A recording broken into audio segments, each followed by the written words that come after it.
what are some things that can kind of jumpstart that? What is the difference between just like writing blogs and then eventually those will Mhm. start producing for you? What are some of the levers that like that can jumpstart that? That is a great question. And so blogging is a compound interest. And there are these like freaky clients that we have that articles that they wrote in 2018 are bringing more traffic than the articles that they wrote in 2022. And it doesn't make sense because the more recent articles are better and they're more informative and more helpful. But what has happened is that these old blogs had gotten a lot of shares and backlinks, and other people talked about them. So it wasn't necessarily that that blog was amazing. It's just that it got a lot of attention, and that's just kind of where it is.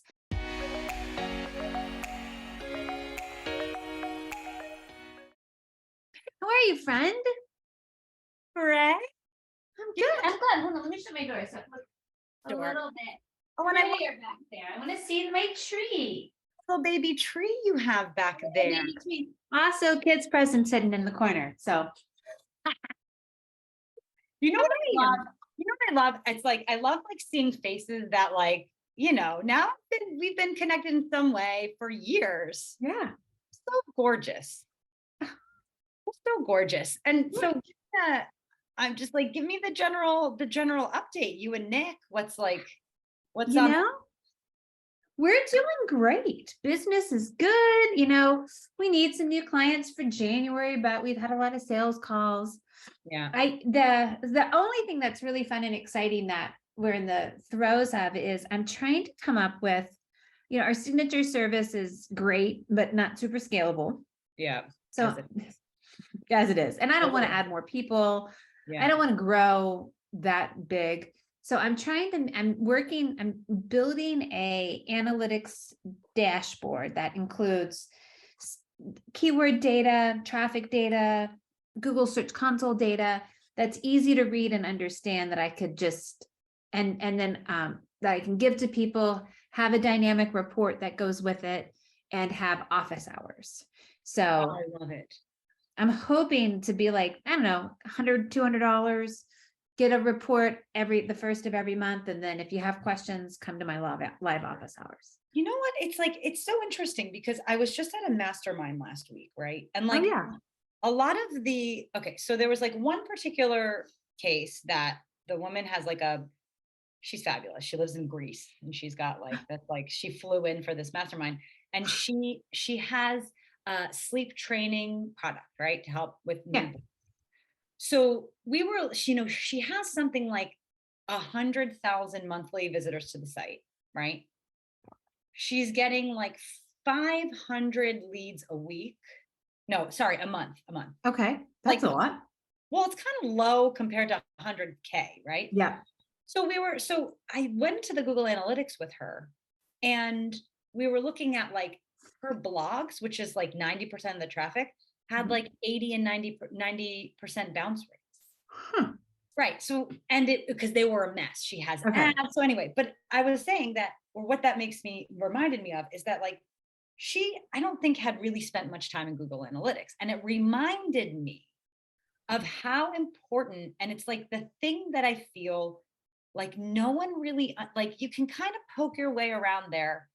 But what was interesting to look at the bounce rate by page was so eye-opening. And it's something that I don't think, maybe you look in and you just look at the traffic and you look at like the general bounce rate, but it's that process of like understanding the right questions to ask. That's right. To double click into. And so I think that having something that, because you're so good at like breaking it down. Oh, thank you. Right. You are. And I just think it's like just such a need. So I feel like that would be a perfect model. I'm hoping to get just some recurring data. And of course, those people can lead into signature service, but it's really going to hit the fan when UA is gone and GA4 in July, because GA4 is confusing. Tell me like what that's going to mean. It's currently the current situation is hell, because they are going to take away your universal analytics and you don't even have access to it. So these huge, you can't download it right now. You can't download it. You can't export it, but like you can't, like if you're like Macy's, you can't go back and see, well, how are my November traffic, November of 2020? It will be gone. Yeah, that's true. Yeah, because it's And only so, tracking from the moment that you implemented it. That's uh-huh, why it's really important to start to switch to over set it up now. today. Yeah, yeah. So we could get some legacy data, but the other thing that's so annoying about, it's not annoying, it's just a different way to think, is our current UA, our old school analytics, which is so lovely, is about like the number of sessions on your site. So it, like, if a person went 5 times to your site, that's like 5 sessions. Yeah. Well, GA4 really looks at the user, and so traffic in general looks way low when you compare GA4 to UA, because instead of tracking sessions as easily, it's all about the user. So a user can come 15 times and you still only looks at one. And they track you from mobile to the phone to your website. Okay, well, that's helpful. It is really helpful. I think they're all doing this to capitalize on ads, because, you know, years ago, Facebook used to be a gold mine because Facebook and Google would share location information. Well, now, if you have a Google app on your phone open, whether it's Chrome or Gmail, that gives them permission to track. So they're going to watch where your phone goes. Yes. And see where you go on the internet. And their ads are going to be very effective and, I'm sure, very expensive. Yeah. But that's where I think that they just switch the whole model of what they measure, because they want to get the distinct information about the user, what they're interested in, and what their history is on the search traffic, what their internet traffic is. Because if you have Chrome, you know what's super interesting? So here in Miami, of course, everyone's like super techie and like future talk. And I've been a part of a lot of conversations, and everyone were like, the Google glasses is the next thing.